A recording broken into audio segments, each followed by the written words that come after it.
Now that's not something you see every day. It's been a while since a good old game hunt, and today we're in Sunderland. What will we have today? I'm after Switch, GameCube, N64 and GameCube games. Not sure I'll see anything that I really want, but I know there is one N64 game advertised on the site that I do need for the collection. Straight into GameCube and some very nice titles indeed, both Metroid Prime 1 and 2, but look at that Monkey Ball and FIFA, both sitting with half-peeled cash converted stickers on.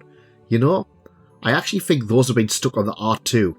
No. Blood Omen 2 for a tenner. Feels like the case has some weight to it too. Complete? Complete. This also helps me know that this shop does seem to be putting manuals on the shop floor rather than behind the till. Some nice PS2, Dark Chronicle, a classic, still sadly stuck on that console. Shame. A very sun-faded Tomb Raider anniversary. You know, it's amazing how much sun fading changes a game. I'd have happily bought this otherwise. Moving into Nintendo Switch, always hope could find some kind of hidden gem here.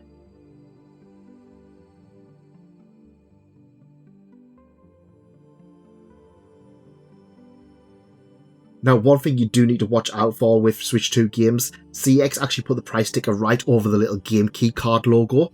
Not fun.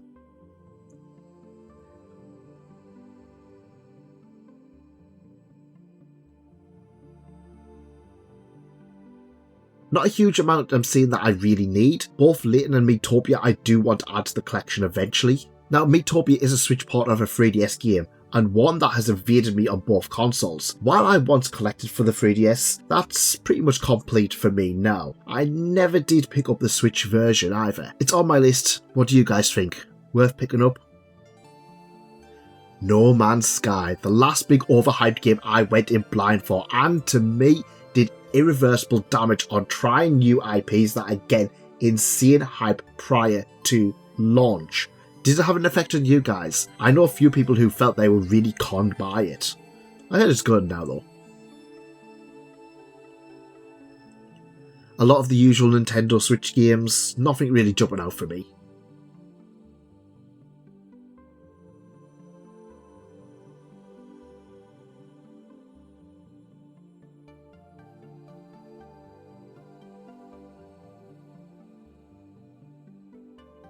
Over in Retro, and I'm seeing a rare Golden Earthworm Gym variant. Only joking. I do need this, but that cart looks absolutely horrible. No chance. Not really any games in Game Boy, sadly. Okay, let's ask about that other N64 game and move to the next shop, shall we? This Cash Converters has a lot of very clean Pokémon games. I haven't seen that Sword and Shield dual pack before. £70 is too tempting. I'd better leave it.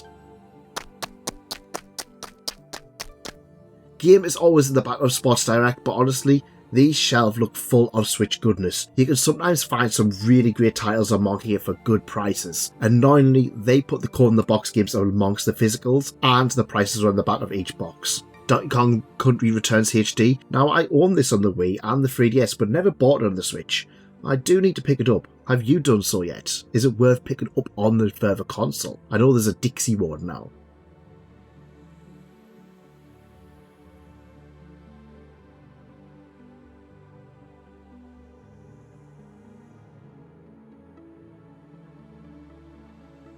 Look, be a Landlord. Say this one a few times and it just hasn't appealed. But this is Fangamer and I have came to trust them. Sometimes the games you know nothing about end up becoming your favourites.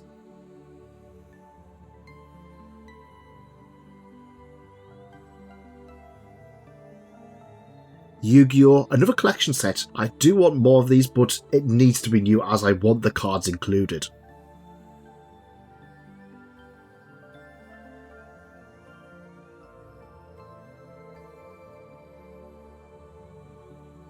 Tales of Berseria. You know, I used to really love the Tales of games, especially in the GameCube and PSP area. Tales of Symphonia is one of my favourite JRPGs of all time. But I felt that the franchise really fell off for me during the PS4 era. Never got to this one. I will pick it up eventually. Maybe.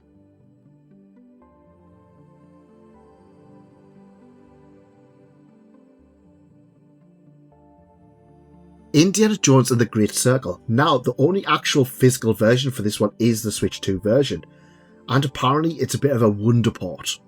I have noticed online that the Americans are constantly complaining about it being out of stock, but I have found a few copies over here in the UK, so not there yet. You know, I think I'll try that luck be a landlord, see how it goes. Back here again. I know if I leave it, I'll never get it for this price. The FOMO is real.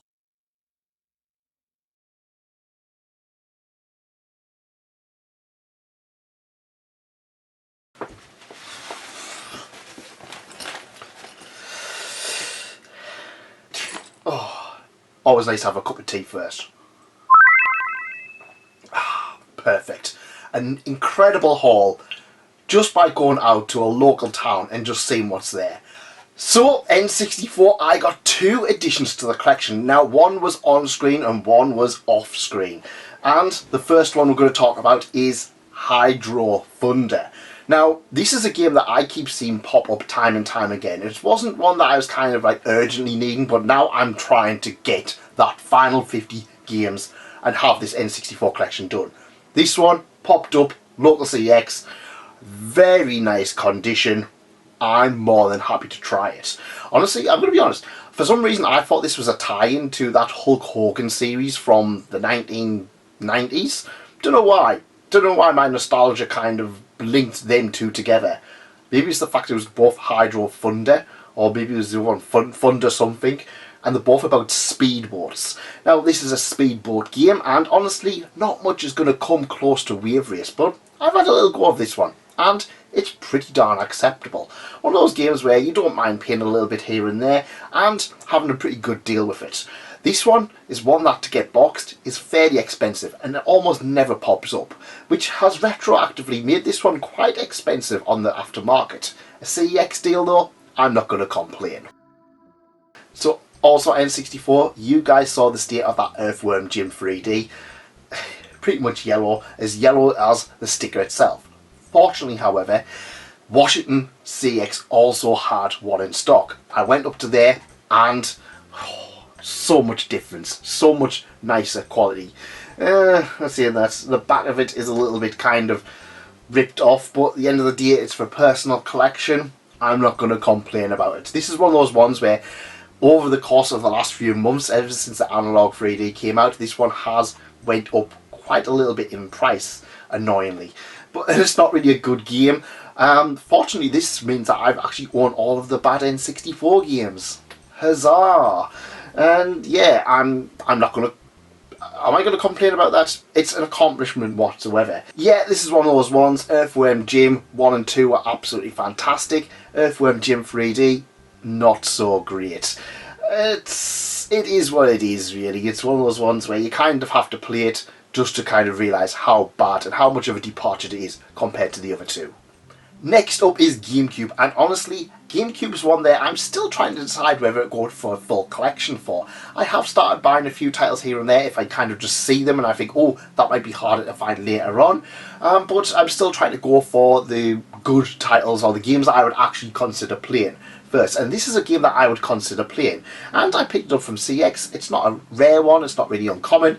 Legacy of Kain Blood Omen 2. Now, Legacy of Kain, obviously I picked up the Switch one a few weeks ago. I believe this one, as well as another one, is getting a remaster, but it's going to be through limited run. So yeah, it's one of those ones where it's probably a little bit less desirable, but in this condition, we have the manual, and we've got all the little other stuff as well. Look, you can get a phone. Win one of 5 Sony Ericsson T300 mobile phones. It's nice to get all of the little extra bits and stuff like that, because if I'm perfectly honest, Sunderland's one of those ones where it's quite hit or miss whether or not they even have the manuals. So I saw this one, a tenner, I thought, you know what, we'll get this added to the collection. It's one that I do want to try out and one that I want to try and play, but if it's getting a remaster, I might prioritise that one first and just play it that little bit more polished version. I've always heard good things about this one. Let me know, have you played it? We're going to have a good check-in on GameCube soon, because I've been going to CX's quite a bit and picking games up. Stay tuned for that. So, we talked about Nintendo Switch, and You guys know that Nintendo Switch has become a haven for me to find obscure gems, indie darlings, and games that deserve more appreciation. And this game here really deserves more appreciation. Now, this was bought in Game Sports Direct, and this might be one of the last purchases I buy at Game Sports Direct because, yeah, the filed for administration again. I don't know how that's working. Are they disappearing? It's been awkward. Sometimes I go and Sports Direct has literally nothing on the shelf. Sometimes it has all the new ones. Switch is pretty good. And I got Luck Be a Landlord. Now this is Fan Gamer, so this is going to be adding to the Fan Gamer subset. I've still got a few more of them to get. And this is one of those ones where I looked at it and I was just like, you know when you kind of look at a game and just think, I don't know about this. This just doesn't look like it's going to hold up. This game is addicting. Very addicting. Now, I'm going to be 100% honest, I record this a few days after I go out and pick up the games, and I've had a good go on this one. A good go indeed. Oh god, this is a Balatro. So you know the random kind of like poker game where you've got like different things. But what if Balatro was a random slot machine? That's right, this is a slot machine where you have to defeat the almighty evil landlord by earning money on the slot machine. So you build different combos, you build different things to go on the slot machine. Of course you pull the thing, it's all random, and then it gives you different amounts. It is so basic, it is such a basic game, but it's absolutely fantastic. This is one of those games where I have just sat down and sank so much time into it. There's very little to it. It's one of those games, I believe it is a mobile game as well. And I believe it's also one that kind of inspired Balatro to be the way it is. Luck Be a Landlord, I'm going to be honest, if you see this one at a decent price, or a price that you're happy to pay for it, pick it up. You will not regret it if you like games like Balatro. Roguelike deck building kind of things. It's a roguelike slot machine. Honestly, this game is one of those games that make the joy of going out and buying physical media so much fun. Going to a shop, trying a game that you've never heard of. And like I said, I only picked this up because it was Fan Gamer, and I've came to the point now where I can trust Fan Gamer with their releases. Not everything might be an absolute huge hit, but a lot of the games will be something I'm happy to play. And Luck Be a Landlord is definitely one that I have really fell in love with. Well worth checking out. But that's not all. I mean, you go out, you go to these shops, and you find something incredible. Let's have a look at it. So, these games, honestly, Pokémon Sword and Pokémon Shield. Now, this was from Cash Converters. Honestly, it was pretty much the price of less than the two games. Sometimes I see Sword and Shield for about £30 each, sometimes about £40 each. So, I mean, if you see £35 each, I'm not going to argue. But this also has the combo, the dual pack edition, which includes the two games. Doesn't have all the DLC on, unfortunately. So it includes a steelbook. And this thing barely looks touched. Because we get the steelbook, which I believe the steelbook alone sells for a little bit. Now there was a few steelbooks. I believe there was a coloured in version of the steelbooks which had the different dogs on, depending on which ones you bought. But this is obviously a gold one because it's the gold edition. It comes with Pokémon Sword, and it comes with, wait for it, a sealed Pokémon Shield. Now, we're at the point of Pokémon Sword and Shield kind of being less common to find brand new. Now, it's not like one of these ones where I see, oh, this is one of the greatest pickups of all time, but the fact that this thing is sealed is absolutely beautiful. I am really chuffed with that. Except if I was going to replay the game, I originally played with Pokémon Sword. So obviously the Shield one was probably the one I would go back to. This isn't getting opened.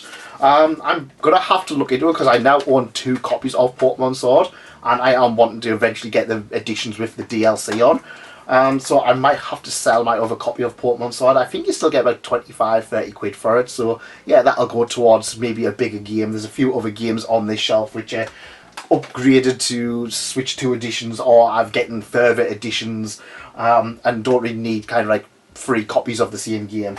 So yeah, this is really chuffed with that. Pokémon Sword, Pokémon Shield. Like I said, the price was good. The price was good. Like I said, this was from a collection as well. They said, oh, it looks like the person is just selling off their entire collection. They had Pokemon Mystery Dungeon. I think they had Pokemon Sapphire as well off the top of my head. But yeah, absolutely clean. Looks like it's barely been opened. The sword has been played with at some point. I need to find out though, is the Pokemon on the cartridge or on the Switch, because that might be hidden some few little legendaries or stuff that I missed. I think I did go and do everything on Pokemon Sword and Shield originally, so who knows. But yeah, an absolutely fantastic addition to the collection, but I'm not sure where to put it. At the moment, there's a few Pokemon like Switch games up here, which I've been keeping this, but I kind of would like to have it like there, but yeah, it kind of has to move Castlevania and everything else, and I don't want to take up too much space. We'll sort that in a future video. But for now, honestly, this is what makes game collecting so fun. You can find things that you didn't know you wanted. You can find new hidden gems that are your next favourite, along with plenty of fantastic retro games.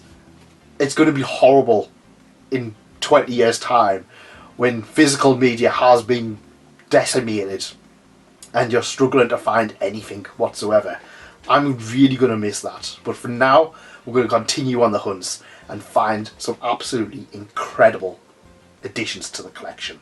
Let me know what you guys have been picking up, and if you like this, leave a like and consider subscribing. There's plenty more content coming, especially some more Switch stuff, some N64 stuff and some GameCube stuff. See you over there. Goodbye.